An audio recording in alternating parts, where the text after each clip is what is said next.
कर्नाटक राज्याला जोडणारा दत्तवाड एकसंबा बंधारा पाण्याखाली।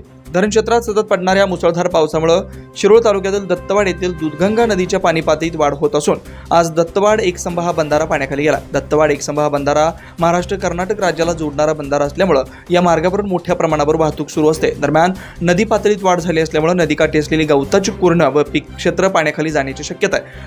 पावसाची रिपरिप अशी सुरू राहिल्यास नदीकाठी असणाऱ्या ग्रामस्थांना पुराचा फटका बसण्याची शक्यता असून कर्नाटक राज्याला जोडणारा दूधगंगा नदीवरील दुसरा बंधारा दत्तवाड मलिकवाडा हा सुद्धा पाण्याखाली जाण्याची शक्यता आहे। यामुळे दत्तवाड एकसंबा हा बंधारा वाहतुकीसाठी प्रशासनामार्फत बंद करण्यात आला असून या बंधाऱ्यावरून कोणीही वाहतूक करू नये असं आवाहन प्रशासनामार्फत करण्यात आलं आहे। शिवार न्यूजसाठी इसाक नदाब, दत्तवाड।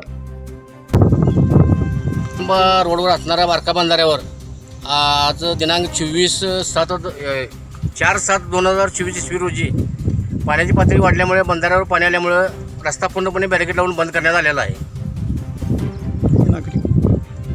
म्हणजे ग्रामपंचायत कर्मचारी, ग्रामसेवक, तलाठी, पत्रकार सर्व लोकांनी येऊन रस्ता पूर्णपणे बंद केलेला आहे। ते जाण्यासाठी मार्ग पूर्णपणे बंद आहे। आता नागरिकांनी कोणीही बंधाऱ्यावर जाण्याचा प्रयत्न करू नये